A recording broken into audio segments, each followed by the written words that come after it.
Hey, it's Patrick. Welcome back to my life in Tokyo. In this video, I'm gonna talk about what Tokyo taught me about patience and growth after living 10 years here.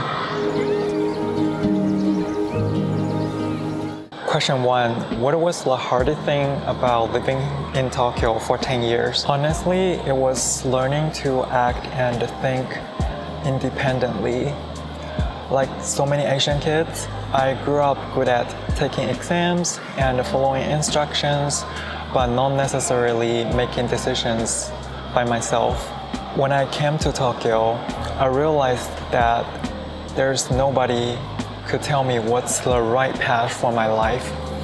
I needed to make a lot of decisions by myself, even some of them turned out to be mistakes. It took years of trying, failing, and reflecting to build that confidence. Through those experiences, I started to understand what I like and dislike and where are my strengths and weaknesses are. Tokyo taught me independence, not in a loud way, but through quiet trial and error. Question number 2. How did Tokyo teach you patience? Tokyo taught me that effort always pays off, but not instantly. I entered my dream university with very limited Japanese ability. It took me about 2 years just to be comfortable. Later, when I wanted to work for a Fortune 500 company in the tech industry, I took countless interviews over 1.5 years until I got the offer. Now, as a YouTuber, I'm doing something that I was dreamed of back in the university. But back then, I was too afraid to start because I cared what other people may think about me.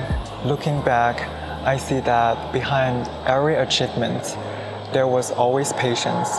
Tokyo made me believe that I can always achieve my goals only if I'm willing to wait and keep trying. Question number 3. Did your mindset about success change? Yes, completely. When I was younger, I thought success means following the standard path, like getting into a nice university, working for a decent company, and fitting into the social ideas of making it. Now I see success as something much quieter. It's doing something that I'm really passionate about, like sharing my experiences, creating content that resonates, and building my own aura. Success isn't about where I work, it's about living in alignment with what I truly care about. Question number 4. What kept you going when you wanted to give up? It's passion. Being a solo vlogger is very tired, physically and mentally. In my first month, I made 9 long videos and 35 shorts. I was completely burned out. But even when I feel drained, I noticed something interesting. I could always get my energy back once I started creating again. That's when I realized passion doesn't necessarily make things easy, but it keeps you going forward even when you encounter with difficulties. Question number 5. What does growth mean to you now? Growth to me means giving up perfection.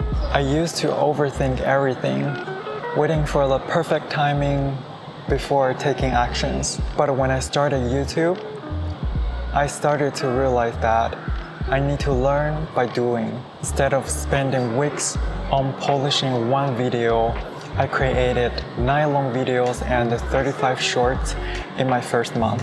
Most weren't perfect, but I learned so much more from the process rather than creating one perfect thing. Now I see growth as making a little bit of progress each time, not chasing perfection. Life is a journey of trial and error, and it's what makes it real. Question number 6. What advice would you give to your 20-year-old self? Always stay aware of your environment and trust your instincts when something feels off. I used to ignore these feelings because I didn't want to make mistakes or disappoint others. But now I know that change always starts from awareness. I quit what many people would call a dream company to start my own YouTube channel.